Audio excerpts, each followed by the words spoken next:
Paravur government girls higher secondary school വാർഷികവും ശതാബ്ദി ആഘോഷ വിളംബരവും നടത്തി.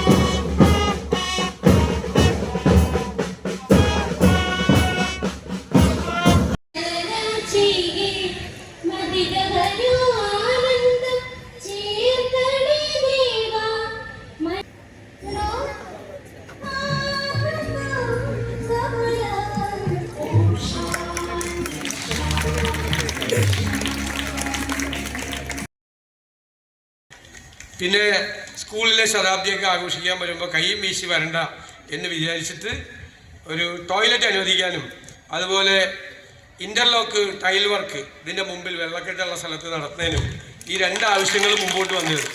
അതിൽ രണ്ടിനും കൂടി 13 ലക്ഷം രൂപ അനുവദിച്ചിട്ടുണ്ട്. അതിൻ്റെ കത്തോടെ ബഹുമാനപ്പെട്ട പ്രിൻസിപ്പലിനും ഹെഡ്മിസ്ട്രസിനുമായിട്ട് ഞാനിവിടെ കൈമാറുകയാണ്. ആ സന്തോഷ വാർത്ത കൂടി അറിയിച്ചുകൊണ്ട് എല്ലാ നന്മകളും നടന്ന് നല്ല മിടുമിടികളായി പഠിച്ച് വലിയ ഉയരങ്ങളിലേക്ക് എത്താൻ നിങ്ങൾക്ക് കഴിയട്ടെ എന്ന് പ്രാർത്ഥിച്ചുകൊണ്ട് ആശംസിച്ചുകൊണ്ട് ഞാൻ ഈ സ്കൂൾ വാർഷികം നിങ്ങളുടെ എല്ലാവരുടെയും അനുവാദത്തോടെ ഉദ്ഘാടനം ചെയ്തതായി അറിയിക്കുന്നു. നന്ദി. വളരെ സന്തോഷത്തോടു കൂടി തന്നെയാണ് ഇന്ന് ഈ ചടങ്ങിൽ പങ്കെടുക്കുന്നത്. ഗവൺമെന്റ് ഗേൾസ് ഹയർ സെക്കൻഡറി സ്കൂളിന്റെ സ്കൂൾ വാർഷികവും അതേപോലെ 100ന്റെ നിറവിലേക്ക് എത്തി നിൽക്കുന്ന സ്കൂളിന്റെ ശതാബ്ദി ആഘോഷ വിളംബരവും സംയുക്തമായിട്ടാണ് ഇവിടെ സംഘടിപ്പിച്ചിരിക്കുന്നത്. ശതാബ്ദി ആഘോഷ വിളംബരം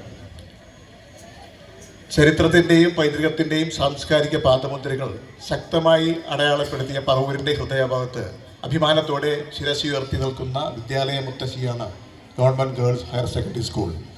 ചോലമരങ്ങൾ പച്ചക്കൊടുകൾ തീർത്ത പ്രകൃതി രമണീയതയുടെ കളിത്തട്ടിൽ വിജ്ഞാനത്തിൻ്റെ സുവർണ്ണ പ്രഭ ചൊരിഞ്ഞുകൊണ്ട് ആ മഹത് വിദ്യാലയം ശതാബ്ദി നിറവിലെത്തിയിരിക്കുകയാണ്. ഈ അവസരത്തിൽ ഈ വിദ്യാലയത്തിൻ്റെ ഉത്ഭവത്തിലേക്ക്, ചരിത്രത്തിലേക്ക് ഒരു ശതവർഷം പിന്നിലേക്ക് നമുക്കൊന്ന് സഞ്ചരിക്കാം. നഗരസഭാ ചെയർപേഴ്സൺ ബീന ശശിധരൻ്റെ അധ്യക്ഷതയിൽ ചേർന്ന യോഗത്തിൽ പ്രതിപക്ഷ നേതാവ് അഡ്വക്കേറ്റ് വി ഡി സതീശൻ ഉദ്ഘാടനം നിർവഹിച്ചു. Bindu D, Roopa R Pai, M J Raju, Premjith, Baiju Vivekanandan, Jyothi B K, Maya M S, Joseph V J, Harigovindan, Veda Satheesh, Salila V K തുടങ്ങിയവർ സംസാരിച്ചു.